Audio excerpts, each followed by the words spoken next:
All right, let's dive in. We're talking about Kotlin today, the language that's pretty much taken over the development world, especially if you're doing anything with Android. So why all the hype? Let's find out. So what's the big deal? I mean, what's the core promise here? It really boils down to this simple idea. You get to write less code. And when you write less code, you naturally get fewer errors. All of that adds up to more power for you, the developer. It's all about making your life easier and your code safer. Okay, so here's what we've got on tap. We'll start with the basics, what Kotlin even is.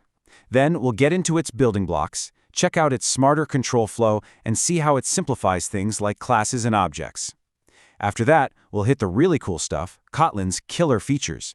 And finally, we'll wrap up with where you can go from here. So, first things first, what is Kotlin?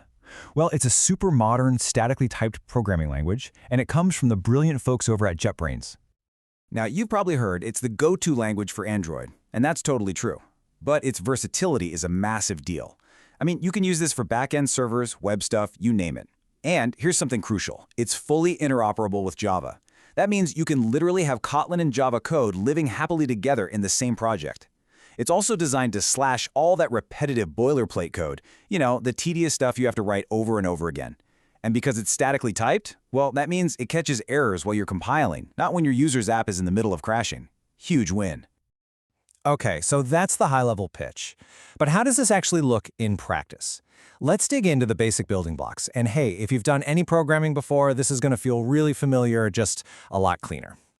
First up, variables. Kotlin makes a really simple but super important distinction here. You've got val and var. Think of val like a value that's set in stone. You assign it once, and it can never change. It's a constant. Then you've got var, which is your standard variable that you can change later on.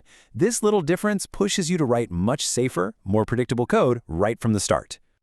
All right, check out a standard function. Super straightforward, right? You've got the fun keyword, the name of your function, your parameters with their type spelled out, what it's going to return, and then the body. It's just clean. It's readable. No mystery. But this is where Kotlin really starts to show off. If your function is just a single expression, you can crunch it down to one line. Look at that. No curly braces, no return keyword needed. The language is smart enough to figure out the return type all by itself. This is a perfect example of how Kotlin is all about being concise. Okay, so that concise philosophy isn't just for functions. Let's see how it applies to control flow. The actual logic that tells your program what to do next. So, have you ever been wrestling with a switch statement in another language and just thought, there has to be a better way? Well, guess what? There is, and Kotlin has it. It's called when, and honestly, it's like a switch statement on steroids. It is so much more flexible and way easier to read. You just pass in a variable, and it checks it against all these different branches. And notice what's missing. You don't need those annoying break statements after every single case. It's super clean. And get this, because it's an expression, you can just assign its result directly to a variable. So cool. All right, now we're getting to one of my absolute favorite things about Kotlin, how it handles classes and objects. Remember all that talk about getting rid of boilerplate code? This is where you really see it in action. Just look at this. Seriously, in a language like Java, making a simple class just to hold some data, like a user with a name and an age, that could be dozens of lines of code. You'd need a constructor, getters, setters, toString, the works. In Kotlin, you just add one little word, data, and boom. That single line does all of that heavy lifting for you. It's magic. So what does that one little word get you? What do you get for free? Well, the compiler just goes ahead and generates all the useful stuff for you. You get a nice, readable toString method, you get proper hash code and equals methods so you can actually compare objects correctly, and you even get a super handy copy function. And this isn't just about typing less, it's a totally different way of thinking. You're telling the language what you want, a class for holding data, and it handles all the boring details. Okay, so we've seen how Kotlin is clean and concise. Now, let's get into the killer features, the stuff that makes developers go, okay, I'm never going back. These are the features that solve the real, painful, everyday headaches we all face. Let's talk about the enemy, the villain of countless programming stories, the null pointer exception. It's been called the billion-dollar mistake for a reason. You know the one. It's that sudden, infuriating crash you get when your code was expecting a real object, but nope, it got null instead.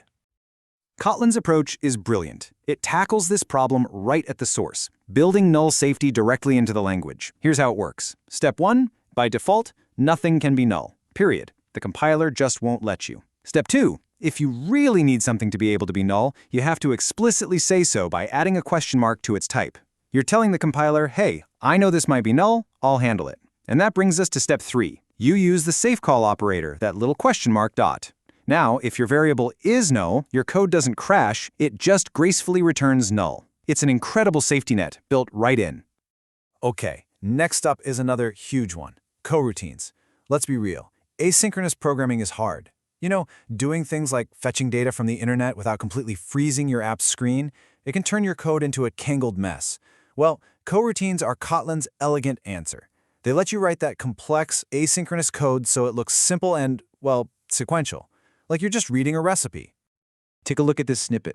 What happens here is the code prints hello right away, but then the part inside the launch block, that's a coroutine, it's going to wait for a full second. But it does it without blocking anything. The rest of your app keeps running smoothly.